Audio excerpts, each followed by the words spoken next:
Bom, eu queria iniciar com vocês hoje um módulo novo que trata do circuito térmico simplificado da máquina de indução. Então, da máquina elétrica, na verdade, o que a gente vai mostrar aqui não é limitado à máquina de indução. Você pode usar esse circuitinho térmico para outras máquinas elétricas rotativas. E a ideia é que ele nos ajude a entender como que uma máquina queima, né? Esse é um problema de manutenção recorrente em atividades industriais, muito, muito comum, né? Boa parte das interferências, assim, das intervenções das equipes de manutenção é por esse tipo de problema, né? Você, ó, me ajuda lá porque o motor queimou, né? E no caso aqui da mecatrônica, né, o queimar não tem nenhum sentido poético, tá? Assim, ele traduz algo literal mesmo. Esquentou tanto que queimou, né? E se você não souber os motivos pelos quais ele tenha queimado, você não consegue prestar uma manutenção efetiva. Porque você pode até trocar o motor e se a causa raiz não tiver sido sanada, ele vai queimar de novo. E aí você vai comprometer a sua reputação profissional. Então não vale a pena, né, você permitir que ele queime de novo, sem explicar o motivo pelo qual queimou. Tá? Então a gente tem que ser capaz de fazer o diagnóstico da doença para poder escolher o remédio. Né? E aí meu objetivo nesse novo módulo é ajudá-los a fazer a identificação da doença e já em muitos dos cenários a conseguir caracterizar a solução também. Tá? Bom, então inicialmente, né, eu queria desenhar uma máquina elétrica aqui e analisar com vocês os mecanismos de produção de calor na máquina. Tá? É só colocar o título e a gente já começa.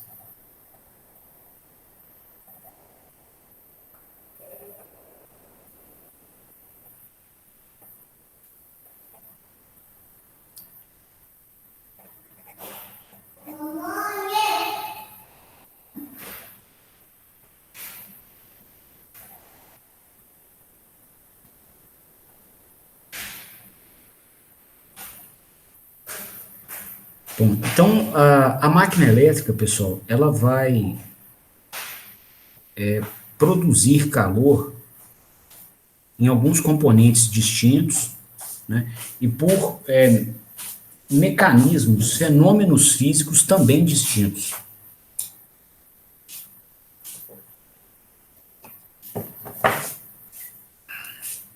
E, inicialmente, eu queria caracterizar com vocês esses fenômenos.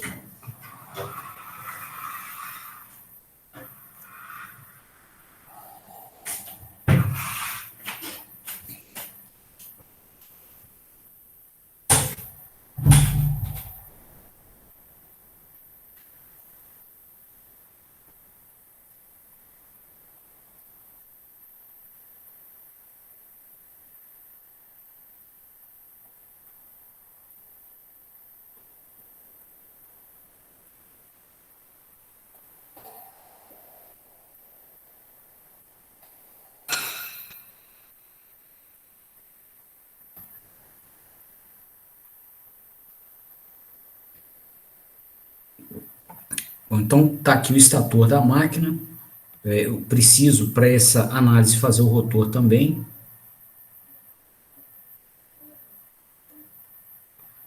Vou colocar o rotor aqui no centro.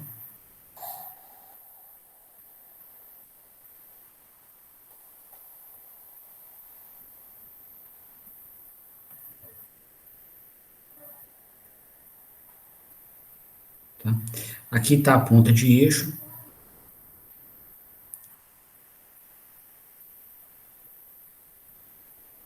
As duas. Nessas pontas de eixo, elas vão ser apoiadas, né, com rolamentos e mancais, que são elementos que produzem calor. Tá? Aqui a gente está com componentes mecânicos que conectam uma parte rotativa, né, a uma parte estática. Então tem atrito, você tem deslize relativo entre as peças e eventualmente você vai ter, eventualmente não, seguramente você vai ter calor produzido, né? Toda vez que você tem atrito, você vai ter calor. Então, a gente tem perdas aqui, né, caracterizadas no rolamento da máquina.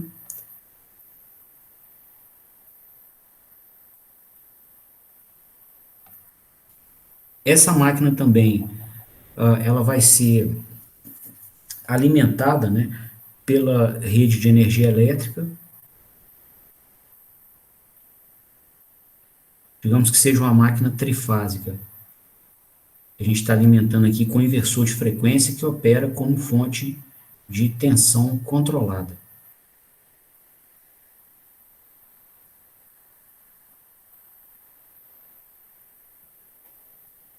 Né?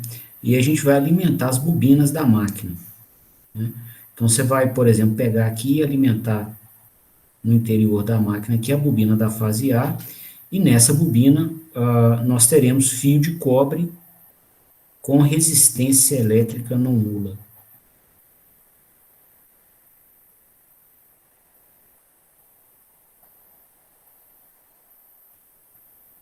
Tá? Teremos várias voltas aqui, igual a gente viu no curso de máquinas, né?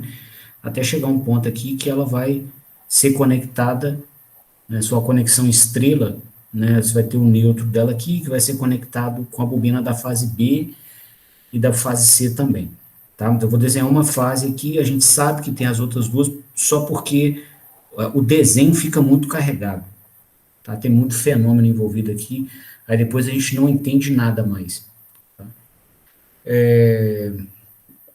E essa bobina, ela vai ser percorrida por corrente elétrica, por exemplo, a corrente na fase A do estator.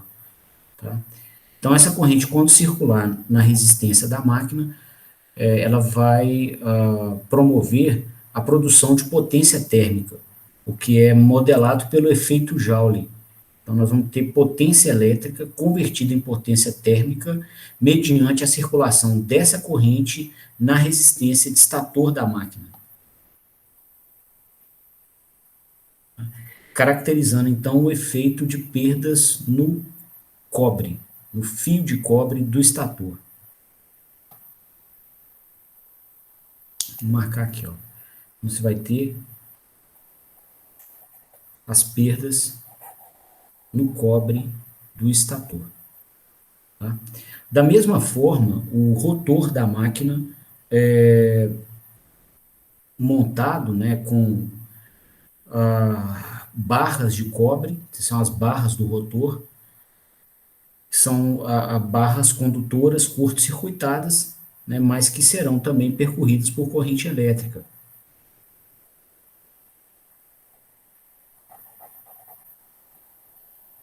Então você vai ter a resistência do rotor, né, nesses caminhos fechados.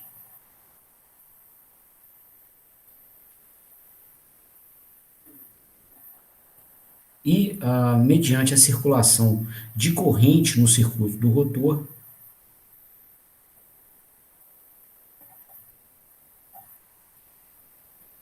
nós teremos potência térmica desenvolvida nessa resistência. Então, a gente vai ter as perdas no cobre do rotor. Uma parcela da potência elétrica vai ser convertida em potência térmica. Tá? Então, esse é um outro mecanismo de produção de calor na máquina. Aqui eu desenhei o rolamento, mencionei, deixa eu só completar o desenho, então você vai ter também potência térmica produzida nos rolamentos. Tá? Então, aqui também se caracteriza uma fonte de potência térmica. E teremos também as perdas no ferro.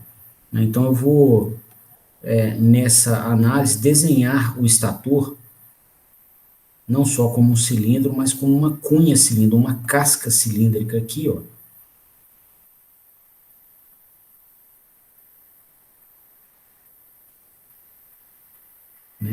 E nessa casca cilíndrica, pessoal, vai circular o campo girante da máquina. Então, a gente vai ter o campo magnético girante, tal como estudamos na teoria de máquinas. Vou ver uma cor para ele aqui, diferente.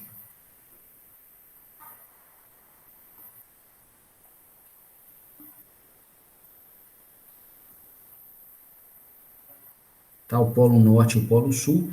Esse campo, né, vai se distribuir aqui em toda a extensão longitudinal da máquina.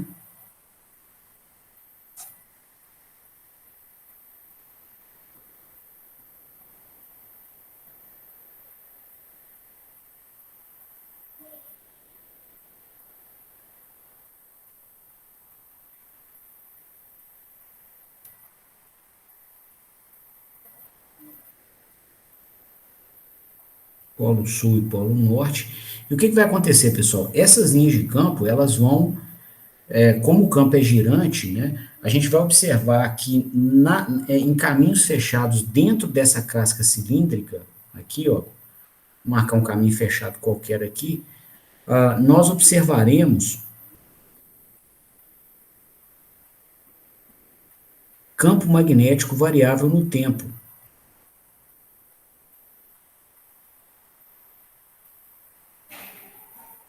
Tá?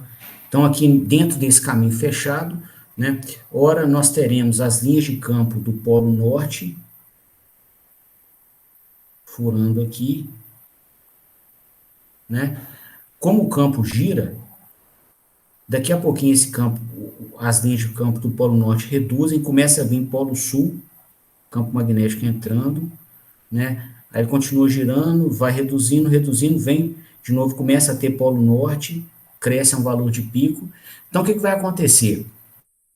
Nós observaremos, né, em um caminho fechado qualquer imaginário, dentro aqui da cunha cilíndrica do estator da máquina, nós observaremos fluxo magnético variável no tempo. Então, por primeira lei de Maxwell, haverá tensão induzida aí nesses caminhos também, né? Como esses caminhos eles são de ferro fundido, eles não têm impedância infinita, o que vai acontecer? Você vai ter corrente, né? A tensão induzida é uma certeza, vai ter tensão induzida. A corrente e a sua amplitude vão depender da impedância do caminho em questão.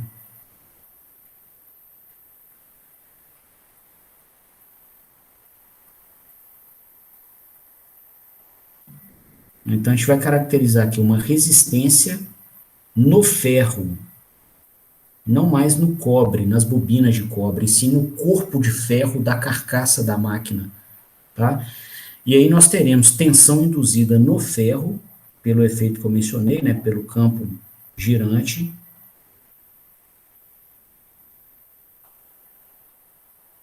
né, tal como garantido pela primeira lei de Maxwell. E aí, mediante uma impedância que não seja infinita aqui, nós teremos corrente circulando na carcaça de ferro, tá? E essa potência cedida aqui, né, pelo sistema que nós descrevemos, né, você tem uma tensão induzida circulando uma corrente, então você tem uma potência, que é o produto de tensão vezes corrente. Ela é entregue ao resistor que caracteriza aqui o ferro da cunha cilíndrica da máquina. Tá? E não tem nenhum outro mecanismo de conversão de energia. Nessa carcaça está parada, ela não emite luz, ela não emite som, ela não desloca, tá?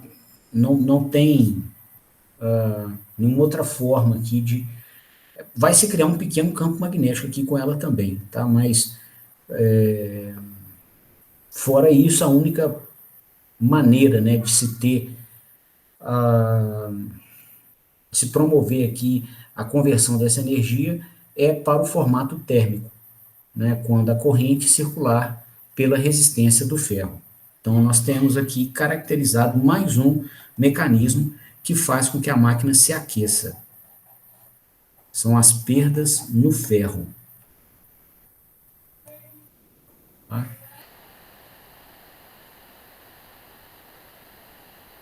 Então, calor, tá?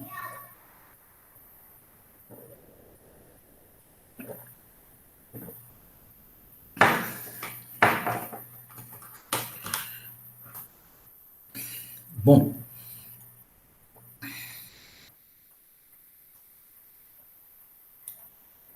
além de caracterizar os elementos que removem calor, né? Desculpa, que criam calor, a gente tem que caracterizar quem remove, tá? Quem vai ajudar a dissipar esse calor para o ambiente.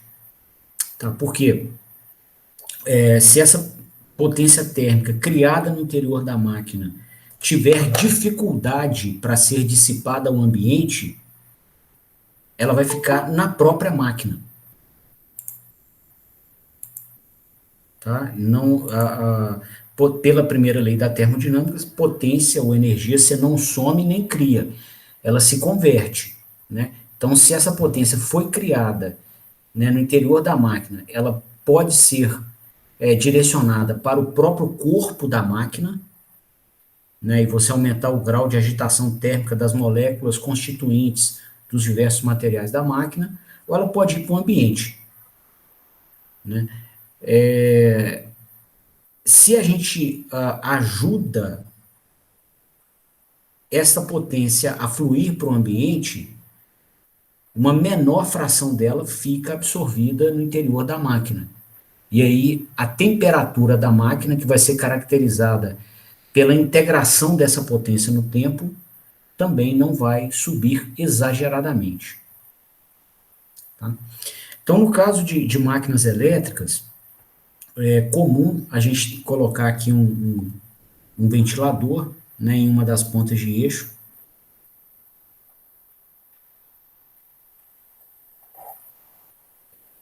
E essa solução aqui caracteriza uma máquina chamada de autoventilada.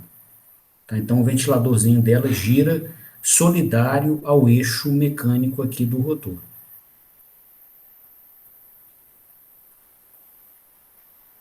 Tá? Tem máquinas que trazem consigo um ventilador independente. Então, ele fica aqui à parte e tem um motorzinho só para ele.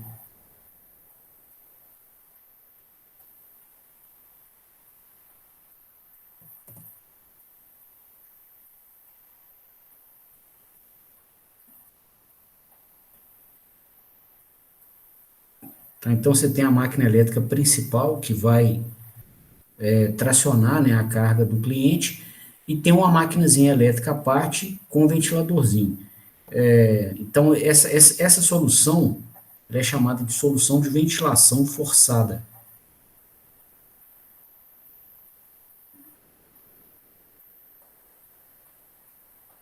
Tá?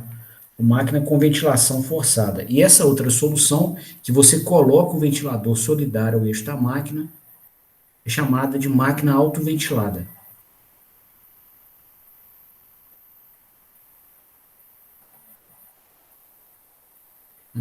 Com o avanço desse estudo, do modelo que nós faremos nesse módulo, eu vou mostrar para vocês qual das duas se aplica de acordo com a necessidade do cliente da aplicação. Tá? Mas já adiantando, a máquina autoventilada, que é essa aqui, ó, a vazão do ar, né, ela tem muita afinidade com a velocidade angular. Então, se você exigir que o motor rotacione a uma velocidade angular baixa,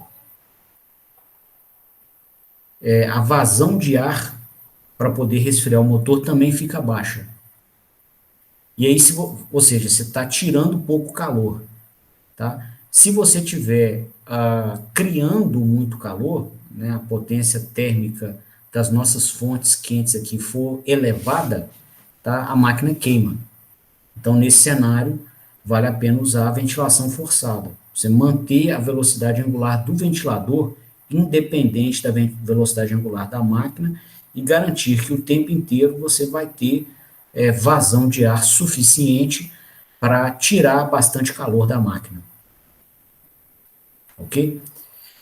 Bom, Desses mecanismos aqui, pessoal, o mais relevante na produção de potência térmica são as perdas no cobre, tá? Especialmente no cobre do estator. As perdas, né, em rolamentos, elas existem, mas são baixinhas, né? Se o rolamento ficar bem lubrificado, essas perdas são baixas. O ferro da máquina, né, que também vai se comportar como uma fonte quente, ele também vai emitir calor, né? Ele geralmente é montado com a sua estrutura laminar, né? Então você corta o estator, né, em diversas lâminas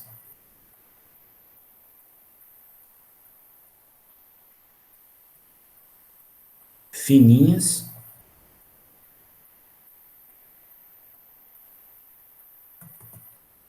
e aí você cola essas lâminas com, com uma cola que é isolante elétrica. Acho que esse desenho fica melhor aqui, ó. Você faz isso aqui com ela. Até lá no laboratório de máquinas tem dessas lâminas.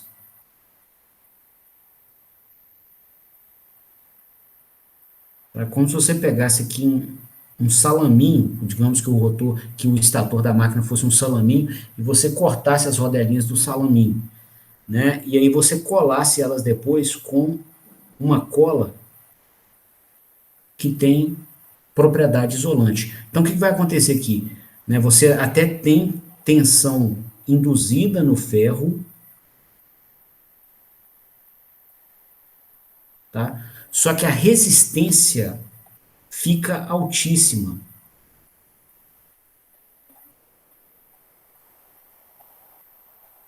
Logo, a corrente que circula aqui é muito baixa. E as perdas, né, elas são proporcionais à resistência, mais ao quadrado da corrente.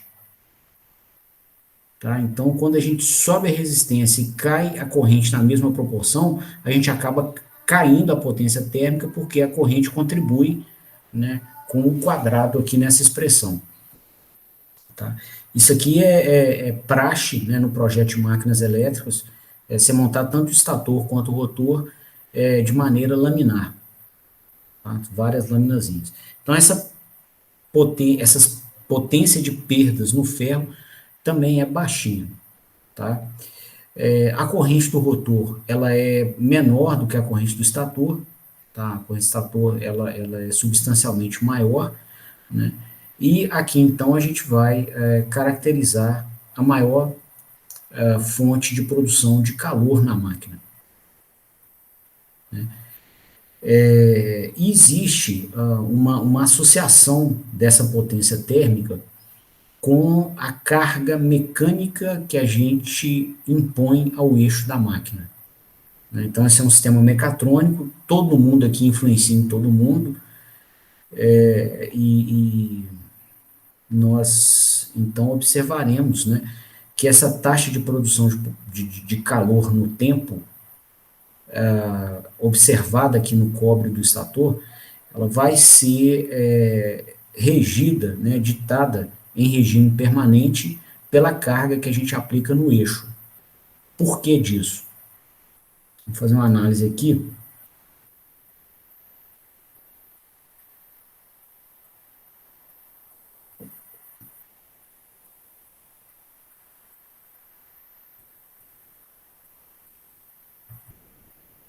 Só puxando aqui meu plano de aula.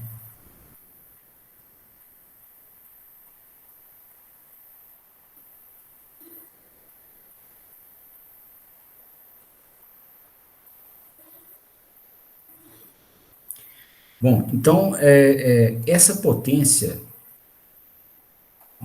né, que é a potência de perdas no cobre do estator, que é o mecanismo mais relevante de perdas na máquina, né, ela vai ser dada vai ser modelada pelo efeito Joule ali na resistência do estator. Vai ser 3 vezes a resistência de estator vezes o módulo da corrente estator ao quadrado, né? 3 porque são 3 fases, né? e o efeito Joule aqui, ele é proporcional ao valor RMS da corrente estator, né? Então, já que a gente está mexendo com um módulo aqui, é 3 meios, tá? Seria 3 se fosse o valor eficaz, ou 3 meios se for o valor de pico. Como eu representei módulo, eu naturalmente estou representando o valor de pico. Então, precisa do meio aqui, ok? Bom, essa corrente de estator, pessoal, ela, por sua vez, acompanha o comportamento do torque eletromagnético, né? Igual nós já vimos aqui em diversas aulas, tanto de teoria de máquinas, laboratório, e aqui no curso de integração, o torque eletromagnético tem afinidade com a corrente de estator, tá? Então, se você pegar um ciclo qualquer de operação do sistema mecânico,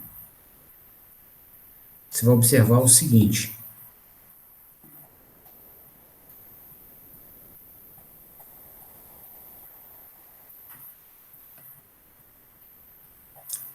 digamos que o cliente da operação queira que o cliente da planta, né, queira operar o sistema com um sinal de velocidade angular que tenha essa característica aqui, ó, uma rampa, velocidade constante, frenagem, depois ele fica parado por um tempo, parte de novo, vai a velocidade constante, frena, tá? Digamos que esse seja a nossa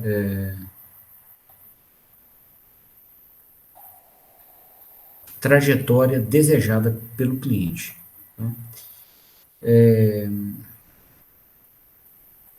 Digamos que essa trajetória, tá, seja caracterizada ou seja desenvolvida mediante a aplicação dessa carga aqui no eixo, esse torque de carga, tá?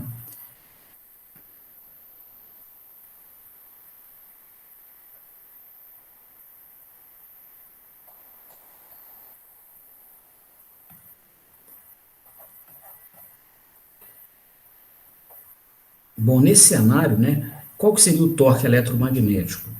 Então, o torque que a máquina deveria desenvolver, né, para poder alimentar o eixo mecânico, ele seria igual ao torque de aceleração mais o torque de carga. O torque de aceleração só vai existir enquanto a máquina estiver acelerando. São esses instantes de tempo aqui, ó, esses intervalos.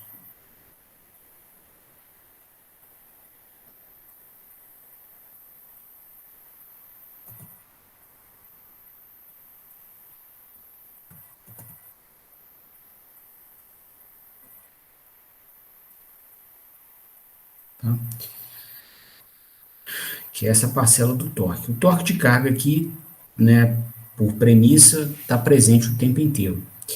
Então, nessa situação, inicialmente a gente teria um torque eletromagnético com esse comportamento, né, seria a soma do torque de carga, mais essa parcela aqui que seria o torque de aceleração.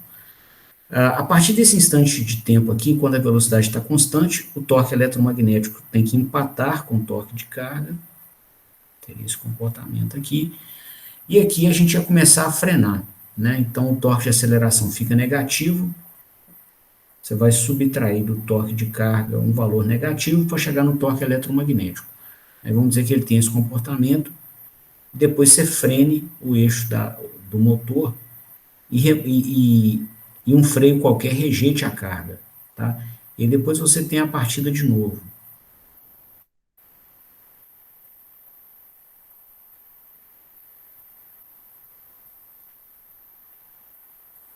Tá?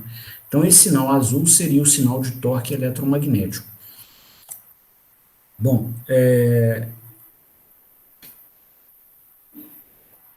a corrente de estator, né, que é o sinal aqui responsável pela produção de calor na máquina, ela iria variar assim, né, com o torque eletromagnético alto, você ia ter o valor de corrente estator alto também. Depois, com a operação em regime permanente, essa corrente estator teria um valor um pouquinho mais baixo. Depois, esse valor menor aqui, ó.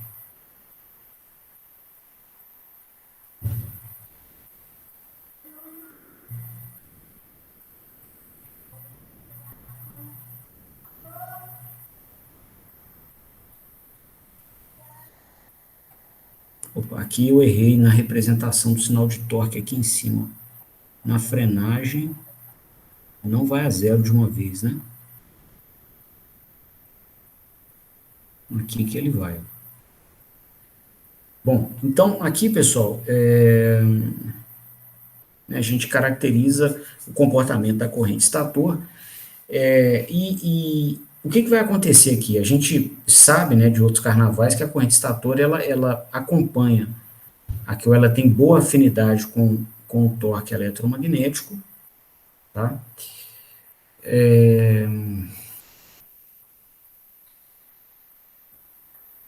E o torque eletromagnético, por sua vez, ele acompanha o torque de carga, tá? Em regime permanente. Essa característica ela foi apreciada quando a gente avaliou a capacidade de rejeição de carga da máquina de indução. Então, se a gente desenhar a curva de torque por velocidade da máquina de indução, né, ela tem mais ou menos essa característica aqui. Ela opera na região estável, que é do ponto de pico de torque para frente, né? E, por segunda lei de Newton, o ponto de operação é alcançado quando o torque eletromagnético iguala o torque de carga em regime permanente. Então, se a máquina tiver, né, com torque de aceleração zero, ou seja, velocidade constante, e o cliente aplicar no eixo um torque de carga com esse valor, né, a máquina vai passar por um transitório e vai chegar nesse valor de operação, nesse ponto de operação. Né? Se o cliente impõe uma carga maior, tá? Digamos que ele está operando aqui inicialmente e aí houve um aumento de carga. Se acontecer isso, né, a máquina frena, né, frenar significa ter velocidades menores, só que com velocidades menores ela vai crescendo o torque, crescendo, crescendo, até empatar de novo com o torque de carga. Isso naturalmente, você não precisa fazer nada. É um comportamento inerente da máquina chamado de rejeição de carga. Ela vai promover rejeição de carga, né, o que significa o quê? Acompanhar a carga com a variação que essa carga tiver. Você não consegue garantir o comportamento dinâmico disso, né? É até bom a gente frisar, porque nos modos passados a gente gastou uma energia muito grande promovendo rejeição de carga, né? E usando, né, de toda uma estrutura de controle e de acionamento para fazer isso. E aí você pode falar assim, poxa, mas se a máquina naturalmente já fazia isso, para que você foi, né, tentar fazer isso com controle, com toda uma complicação embutida, né?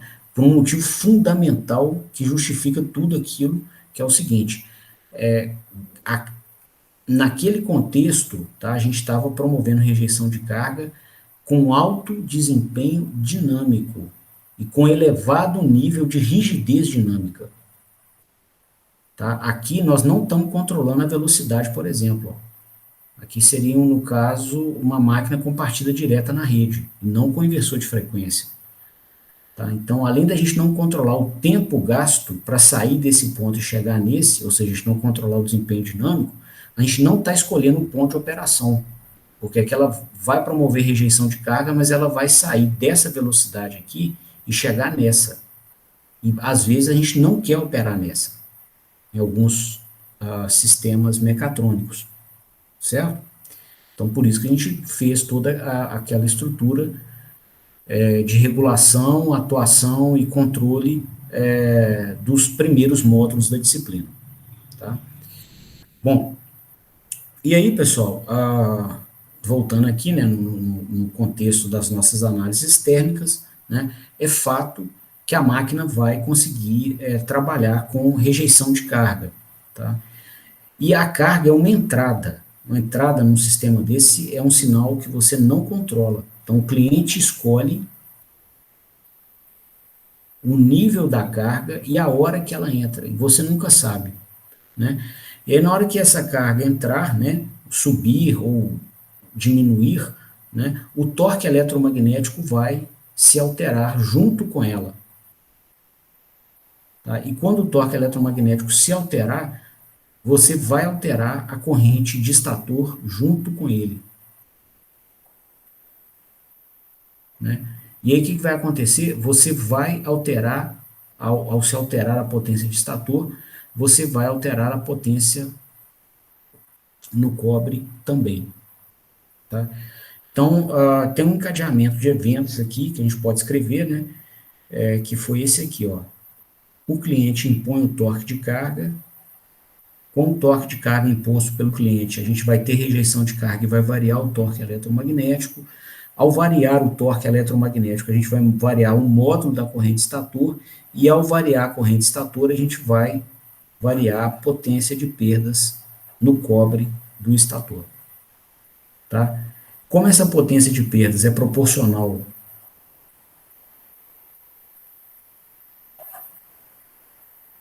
ao quadrado da corrente de estator, né, nós vemos aqui, e além disso, né, nós escrevemos,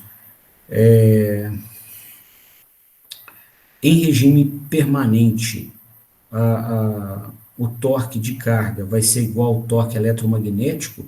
Então, o que nós veremos? Que o próprio torque de carga, desculpa, a própria corrente de estator vai ser proporcional ao torque de carga, e logo, então, as perdas no cobre são proporcionais ao quadrado do torque de carga.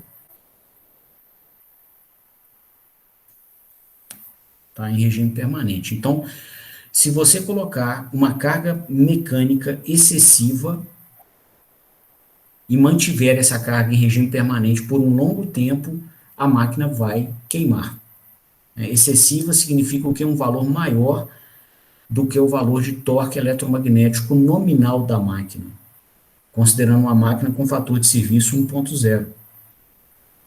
Tá? Então, caso seja aplicado um torque de carga que corresponda ao torque eletromagnético nominal, que é aquele torque de placa até da primeira atividade que a gente fez no laboratório, a máquina tem estrutura para dissipar esse calor. Tá? Então, ela tem um projeto térmico que é apto a dissipar esse calor e não deixar a temperatura no interior da máquina exceder a temperatura máxima suportada pelo verniz isolante que recobre os fios de cobre das bobinas, que é invernizado nos fios de cobre. Tá? Então, a gente não coloca carga excessiva. Esse é um primeiro mecanismo a se tomar cuidado em manutenções. Tá? Por vezes, para poder cumprir um plano de produção, as pessoas colocam, né, cargas maiores do que aquelas que a máquina foi dimensionada para operar. E, por vezes, os sistemas de proteção vão desarmar a máquina. Você vai ter disjuntores, né, que vão desarmar a máquina para protegê-la, inclusive indicando sobrecarga. Tá? Hoje tem computadores que fazem essa função, são os relés digitais. Antigamente eram relés, né, por efeitos eletromecânicos, e inclusive quando um relé desarmava o motor, ele até deixava cair uma bandeirinha vermelha para que você pudesse ver, né, dentro de uma área com muitos motores, você pudesse ver aquele que teve desarme. Tá? E aí, bom, convém cuidado porque, né, ele desarma, o pessoal às vezes na gula de produzir muito, rearma a máquina sem avaliar o que que aconteceu, né, se ela está com carga excessiva ou não no eixo, tá? E aí tem desarme de novo e vai tendo até a máquina queimar, tá? Um bom sensor para indicar sobrecarga é a corrente. Então, aqui, além de explicar o mecanismo térmico e a relação dele com a carga em regime permanente, convém também destacar que a própria corrente ela é proporcional à carga. Então, se você tiver uma corrente medida, né, nos terminais de estator, que é super simples, você vai colocar um alicate amperímetro, que você deve comprar aí por 50, 60 reais, né, então qualquer empresa tem, e você vai medir a corrente estator, é só pegar, abrir, né, o terminal do alicate amperímetro e colocar o fio no meio dela, só isso, não precisa preocupar com alinhamento, balanceamento, nada, é só, né, enlaçar o fio com o alicate amperímetro. E se você ver, né, que a corrente estator está maior do que o valor nominal de placa, pode saber que o torque de carga está maior do que o torque eletromagnético nominal. Então, isso é um sensor de carga que a gente usa, né? Só que é um sensor fácil e barato, tá? E é importante destacar porque muitas vezes você vai olhar para uma carga tracionada por um sistema mecatrônico e você não tem condição de virar para ela e falar assim, não, essa carga tem 307 newton-metros. Como falar isso na maior parte dos contextos, né? Não tem jeito, você vai olhar uma pilha de material numa correia, você vai olhar uma peça num laminador, você vai olhar um elemento sendo içado, sendo transladado por uma ponte rolante, uma unidade de trefilação, uma injetora de plástico. Como que você olha para aquilo e fala quantos newton-metros que aquilo tem de carga? Não tem jeito. Raríssimos casos, você conhecer muita máquina, você pode até calcular, né, mas não é um negócio que sai muito rápido, tá? Agora, de novo, né, revisitando os modelos, eu sou fã de modelos por conta, né, de oportunidades como essa que nós estamos vendo aqui, né? Existe do lado elétrico do motor um primo próximo do torque do lado mecânico, que é a corrente. Ele é fácil de medir, nós já vimos nos modelos aí nas nossas aulas, que a corrente ela tem afinidade com o torque eletromagnético. Tá? Então, para saber se o torque está excessivo ou não, basta medir a corrente. Tá? E estando em regime permanente, essa corrente, desculpa, esse torque vai ser igual ao torque da carga. Então, corrente excessiva, carga excessiva também. Tá? Então, pode mexer na carga, tá? Porque ela está fora das condições especificadas para aquele motor. Tá? E aí é mexer na carga mesmo, não adianta ignorância. Você, não, queimou o motor, bota um motor de maior capacidade então para aguentar. Beleza, você bota, aí quebra a redutora. Aí você, não, então vão apelar, bota o motor e a redutora maior, né, com maior capacidade de torque. Aí quebra o manipulador mecânico. Entendeu? Então, isso não se funciona na ignorância. Né? Você tem que ir na causa raiz e é o seguinte, você tem que impor ao equipamento cargas compatíveis com o que ele foi projetado para tracionar. Tá? Não adianta querer apelar e fazer nada muito diferente disso. Tá? Então você vai olhar por ver se o pessoal está içando mais peso do que deveria, está transladando peças em mesas de rolos que estão com lubrificação inadequada e aí os roletes estão travando, ou então está com peso demais na mesa de rolos, ou então está bombeando, né, em um sistema que está demandando muita pressão, pode ser que alguém estrangulou muito uma válvula, está restringindo a vazão e aí a pressão da bomba está subindo e a pressão tem afinidade com o torque, que por sua vez tem afinidade com a corrente. tá? Então, tem que se abrir a válvula, inclusive é o que acontece até com o nosso corpo, né? Se a pessoa acumula muita gordura abdominal, ela fecha, vai fechando as veias que passam ali pela cavidade abdominal, e aí o coração aumenta a pressão para que o sangue consiga passar. Só que é uma bomba só, um único circuito hidráulico, esse aumento de pressão para fazer com que o sangue consiga passar, né, na gordura da região abdominal, promove também um aumento de pressão nas veiazinhas que estão na cabeça. Vai dar o quê? AVC. Tá? Então, circuitos hidráulicos, quando você tenta restringir a vazão, vai ter aumento de pressão. Tá? Então, é outro cenário, né? Você tem que providenciar um alívio de pressão, né? Abrindo uma válvula, ou, reduzindo, né? De alguma maneira, a vazão de fluido pela própria bomba com inversor de frequência. Tá? Você pode estar mexendo com uma injetora de plástico e a peça não está na temperatura ideal, está mais fria, né? O plástico moído que vai ser injetado num fuso contra uma forma para poder compor uma peça plástica, né? Ele tem uma temperatura certa, se ele não tiver nessa temperatura, ele vai impor uma carga exagerada no eixo.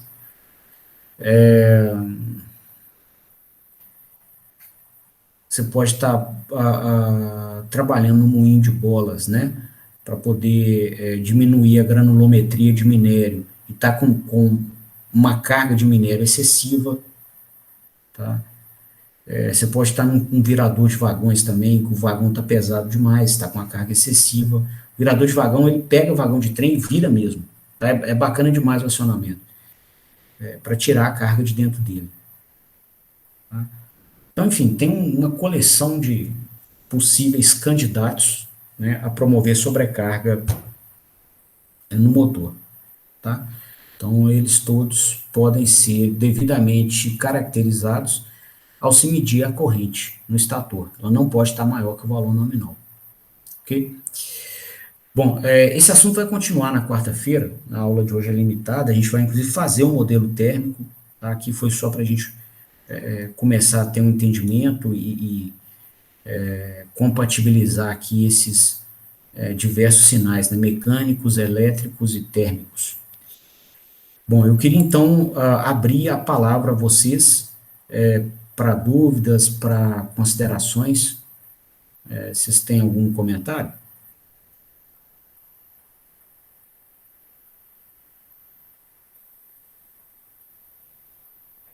Então tá. Mediante então a ausência de quaisquer intervenções, a gente vai encerrando. Eu marquei, pessoal, para sábado que vem a primeira prova dessa disciplina, mandei uma lista de exercícios no portal didático. Essa primeira prova vai cobrir, né, o conteúdo do primeiro módulo, que eram os servocontroladores, e ela está marcada para 15 horas, tá? Ela vai estar disponível de 15 horas a 17h30, com 2 horas de duração, tá? Então, aí eu só avisando para vocês se planejarem, e aí nós vamos fazer uma prova por sábado até acabar o semestre. Então, acabando essa, no outro sábado vai ter outra, depois outra, e a gente encerra essa disciplina, tá bom? Então, eu desejo a vocês uma boa noite, um bom fim de semana, e a gente se vê de novo na quarta-feira. Até mais então, boa noite. Boa noite, Adolfo. Falou, boa noite. Boa noite, Léo. Boa continuação. Valeu para você também.